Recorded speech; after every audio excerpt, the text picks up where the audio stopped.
LaMelo Ball is the best player on the worst team in the NBA, and it's so bad they're even worse than the Rockets, who are trying to lose on purpose. The Hornets coach was so angry the other day he yelled at the players like they were little kids. We are playing with no defense, not one guy. All we want to do is let's try to score more points than the other teams, but that doesn't work in the NBA.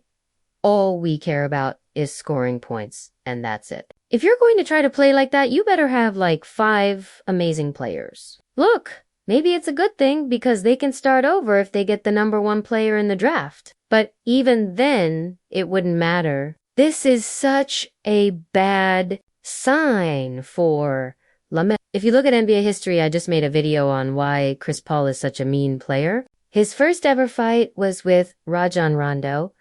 Rondo got in Chris Paul's face and told him, "I have a championship ring and you're never gonna win one," which is true. But Chris Paul is clearly the much better player. The difference is what teams they were picked by.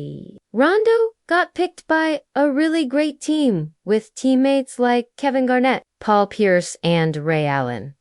Chris Paul was a New Orleans Hornet, and they were so bad they had to move to a different city. That is such an important part of every player's career. Some teams always pick early in the draft, but they can never get better. Other teams will never spend more than a couple of seasons being bad. If a player like Bradley Beal was picked by, like, the Heat, he would be thought of as a top 10 NBA player. Instead, he's a wizard and people already forgot about him at 29 years old. That could happen to The problem is the owner, Michael Jordan, gets a free pass because he's the best player ever. But he's one of the worst owners in sports. He should be blamed for ruining this team and maybe ruining LaMelo's career. Now, I want to show exactly how he's messed up, but part of this is not his fault. Miles Bridges got votes for Most Improved Player last year. He was Charlotte's leader in points per game before getting maybe a huge contract. He was arrested for hitting his girlfriend. How did they replace him? Well, here's a list of all of their moves this summer. #1, they re-signed Cody Martin, and that's it. That's the whole list. MJ fired coach James Borrego out of nowhere after he had a winning record. Their coaching search was such a mess, they agreed to hire Kenny Atkinson from the Warriors. But at the last minute, he was like, you know what? Never mind. He knew that's a bad situation, and that's the problem with being a messed up team. You don't get looks from the best coaches or the best managers, so it's just a never-ending cycle of garbage. So they rehired Steve Clifford, and as you can see, he is already going crazy right now. The Hornets are the worst NBA team on offense and 25th on defense. But the worst part is how amazing LaMelo Ball actually is. People didn't believe in him coming into the league. He won Rookie of the Year in his first game back this season. From being hurt, he just flicked this no-look pass across the court to Kelly Oubre for a 3-pointer. You see that, and you're like, how many other players could make a play like that? But his career could be ruined because of the team that picked him. Some guys like Chris Paul can eventually make it out to a better team, but he never won a championship. Kemba Walker wasted his best years there, and by the time he left, it was too late. It's what makes me give a guy like LeBron James even more credit. LeBron was picked by a terrible team, but still ended up with an all-time great career. LaMelo isn't that special. Just look at his brother Lonzo.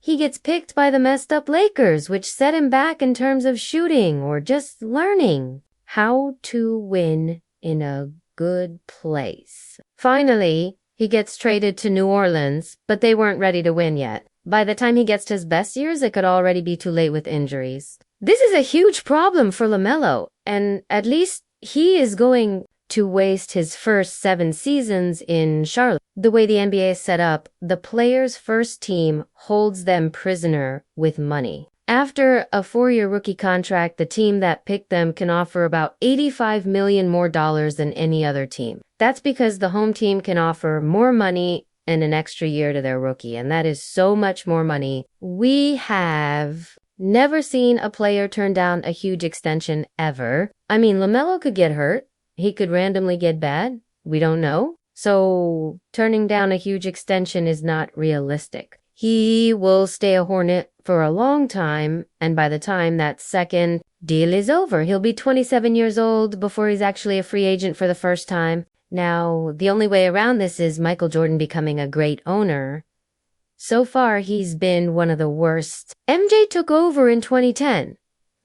Since then, they have made the playoffs just 2 times and have never won a playoff series. He has messed up every good player they've picked. Look at how Malik Monk magically got better once he left. He's given out stupid big contracts like giving Nicholas Batum 5 years, $120 million. But MJ's never paid the luxury tax. They're the only team to never pay it. Their highest draft pick was at number 2 in the 2012 draft. They could have had players like Bradley Beal or Damian Lillard, but MJ took Michael Kidd. Other MJ draft decisions include taking Kemba over Klay Thompson, Cody Zeller over Giannis, Noah Bonde-Oba, Zaharabing, Frank Kaminsky over Devin Booker, and Malik Monk over Donovan Mitchell. Now, some of that you can just call bad luck, like not getting Giannis. I get that. But that many bad picks is a clear pattern of being messed up. But the Hornets should have known that MJ was going to be a train wreck after he ruined a different team. Everybody remembers Jordan finishing his playing days with the Wizards. They forget how he got there. Jordan became a part owner in 2000 and they let him run the front office. His first decision was to draft Kwame Brown, number 1 over Poe. When that didn't work, Jordan figured, I'm going to take matters into my own hands, and he came out of retirement. He then traded a young Rip Hamilton for old players, which messed up their future so bad they finished in 10th place in 2003.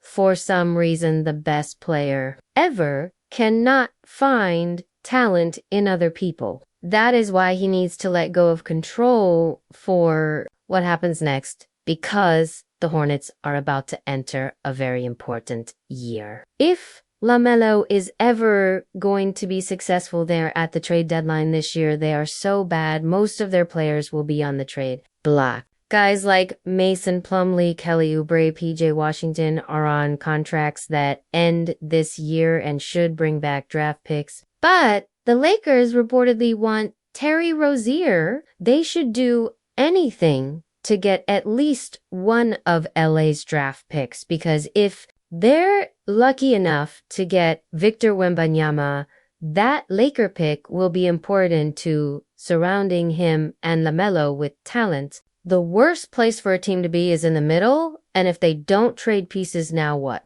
If they ruin their chances for the number 1 pick by actually winning games this year. But if they tear it down for draft picks, there could actually be some hope. MJ just needs to let someone else do the drafting if LaMelo's team will ever have a future. And speaking of trades, we are under 60 days away from the NBA trade deadline this year. It is in early February, and we are getting a ton of new trade rumors every single day. I put together all of the biggest trade rumors into one video. Who's going where and what the Warriors should do with James Wiseman. Check it out.